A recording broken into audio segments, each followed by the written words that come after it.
Good morning, all of you. BCom Part First, Subject Business Administration, व्यवसाय प्रशासन, paper first, business law, व्यापारिक संनियम। आज अपना टॉपिक रहेगा अर्ध अनुबंध, क्वासी कॉन्ट्रैक्ट्स। सामान्यतः अनुबंध पक्षकारों द्वारा किए जाते हैं तथा पक्षकारों द्वारा ही अपने आपसी अधिकार एवं दायित्व निर्धारित किए जाते हैं। किंतु कुछ अनुबंध ऐसे भी होते हैं जो पक्षकारों द्वारा नहीं किए जाते हैं, बल्कि कानून एवं न्यायालय द्वारा उन पर थोपे जाते हैं। पक्षकारों के दायित्व एवं अधिकार भी उसी कानून द्वारा ही निर्धारित किए जाते हैं। ऐसे अनुबंधों का जन्म कानून से होता है। भारतीय अनुबंध अधिनियम में ऐसे अनुबंधों को अनुबंध द्वारा उत्पन्न संबंधों के समान कुछ संबंध अथवा अनुबंधों के समान ही कुछ अनुबंध कहा जाता है। इंग्लैंड एवं रोम में इन्हें अर्ध अनुबंध के नाम से जाना जाता है। न्यायाधीश पोलक ने ऐसे अनुबंधों को रचनात्मक अनुबंध कहकर पुकारा है। कुछ इन्हें कल्प अनुबंध के नाम से भी पुकारते हैं, परंतु ऐसे अनुबंध अर्ध अनुबंध के नाम से ही बहुतायत लोगों द्वारा जाने जाते हैं। अर्ध अनुबंध का अर्थ एवं परिभाषा। अर्ध अनुबंध एक मिथ्या नाम है। कानूनी दृष्टि से यह वास्तविक अनुबंध नहीं होता है। अर्ध अनुबंध कानून द्वारा सृजित ऐसा अनुबंध है जो पक्षकारों द्वारा ठहराव किए बिना ही उत्पन्न हो जाता है। सामान्यतः ऐसा अनुबंध पक्षकार करना भी नहीं चाहते हैं, किंतु कानून उन पर थोप देता है।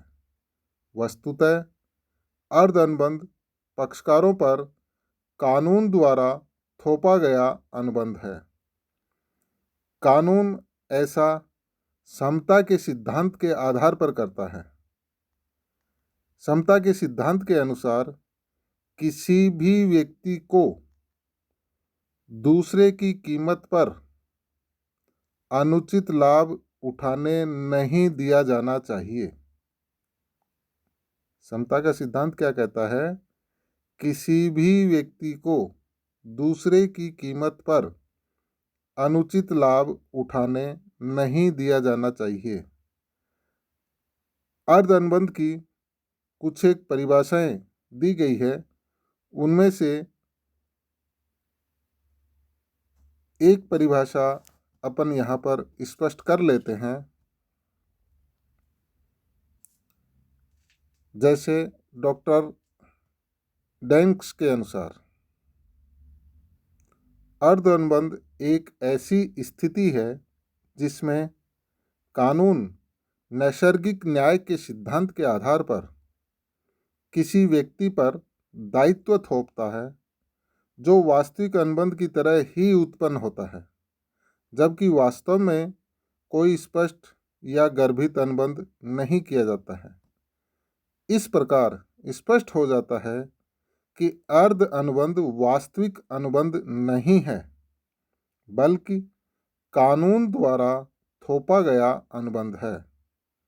अर्ध अनुबंध एक ऐसा दायित्व है जो वचनों के आदान प्रदान या ठहराव से उत्पन्न नहीं होता है, बल्कि इस दायित्व को कानून द्वारा किसी व्यक्ति पर समता के सिद्धांत के आधार पर थोप दिया जाता है। यह दायित्व प्रायः पक्षकारों की इच्छा न होते हुए भी उत्पन्न हो जाता है, क्योंकि समता का सिद्धांत किसी भी व्यक्ति को दूसरे की लागत पर धनी बनने नहीं देता है। साधारण शब्दों में कहें तो समता का सिद्धांत लोगों को राम नाम जपना, पराया माल अपना करने की अनुमति नहीं देता है।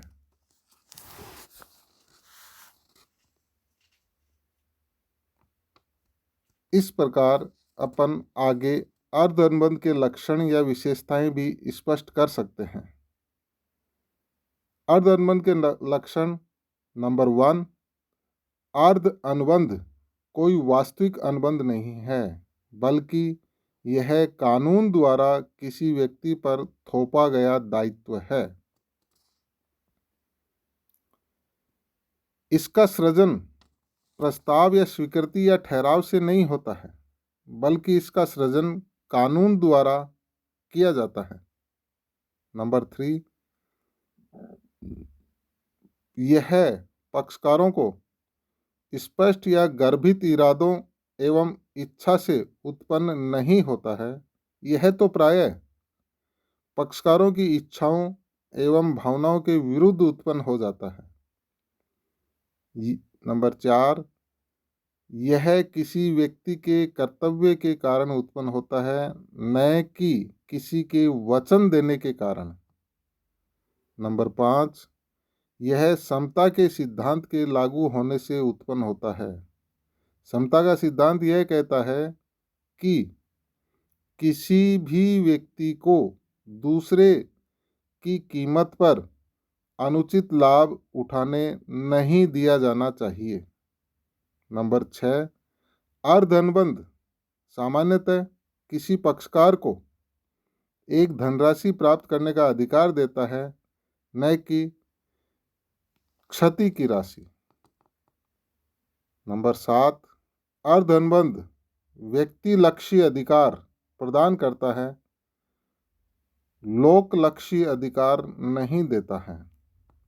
नंबर 8, विशेषता एवं लास्ट विशेषता, अर्ध अनुबंधात्मक दायित्व का निष्पादन न करने की दशा में भी सामान्य अनुबंध भंग के समान ही परिणाम उत्पन्न होते हैं। अतः अर्ध अनुबंध के लिए उत्तरदायी व्यक्ति यदि अपने दायित्व को पूरे नहीं करता है, तो पीड़ित पक्षकार को वे सभी उपचार उपलब्ध होते हैं जो किसी सामान्य अनुबंध के भंग होने की दशा में पीड़ित पक्षकार को उपलब्ध होते हैं। तो ये अर्ध अनुबंध की 8 विशेषताएं होगी।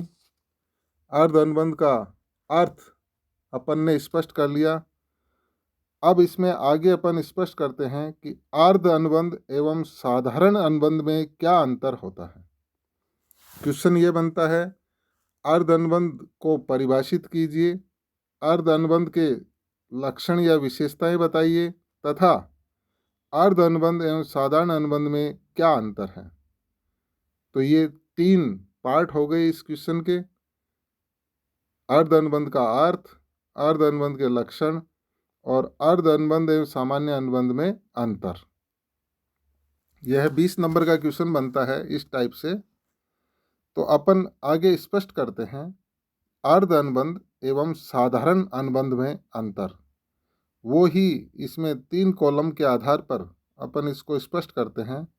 पहला कॉलम अंतर का आधार होगा, दूसरा कॉलम अर्ध अनुबंध और तीसरा कॉलम साधारण अनुबंध। पहला अंतर का आधार, पक्षकारों की इच्छा। तो अर्ध अनुबंध के अंतर्गत पक्षकारों की इच्छा नहीं होती अनुबंध करने की। इस आधार पर अपन यह लिख सकते हैं कि अर्ध अनुबंध का निर्माण पक्षकारों की इच्छा से नहीं होता है, बल्कि किसी पक्षकार की इच्छा के विरुद्ध होता है। जबकि साधारण अनुबंध में अपन क्या बताएंगे, साधारण अनुबंध पक्षकारों की इच्छा से उत्पन्न होता है। नंबर 2, अंतर का आधार, अनुबंध के आवश्यक तत्व। अर्ध अनुबंध के लिए कौन कौन से आवश्यक तत्व विद्यमान होने चाहिए और एक साधारण अनुबंध के लिए कौन कौन से आवश्यक तत्व विद्यमान होने चाहिए। अर्ध अनुबंध में एक साधारण अनुबंध के सभी लक्षण विद्यमान नहीं होते हैं। इसमें एक या अधिक तत्वों का अभाव ही होता है, जबकि साधारण अनुबंध में वैध अनुबंध के सभी तत्व अनिवार्य हैं और एक साथ विद्यमान होने आवश्यक हैं। नंबर 3, अंतर का आधार तीसरा, दायित्व, लाइबिलिटी। अर्ध अनुबंध में किसी एक पक्षकार पर कानून द्वारा दायित्व थोपा जाता है। साधारण अनुबंध में पक्षकार अपने दायित्व स्वयं उत्पन्न करते हैं। नंबर 4, अंतर का आधार। चौथा पॉइंट है आधार। अर्ध अनुबंध समता के सिद्धांत पर आधारित दायित्व है, जबकि साधारण अनुबंध कानून के सामान्य सिद्धांतों पर आधारित होता है। नंबर 5, उद्देश्य। अंतर का आधार पांचवा, उद्देश्य। अर्ध अनुबंध का उद्देश्य न्याय एवं समता स्थापित करना होता है। अर्ध अनुबंध का उद्देश्य न्याय एवं समता स्थापित करना है, जबकि साधारण अनुबंध का उद्देश्य पारस्परिक अधिकार एवं दायित्व उत्पन्न करना है। तो ये अपना आज का वीडियो कंप्लीट होता है। धन्यवाद।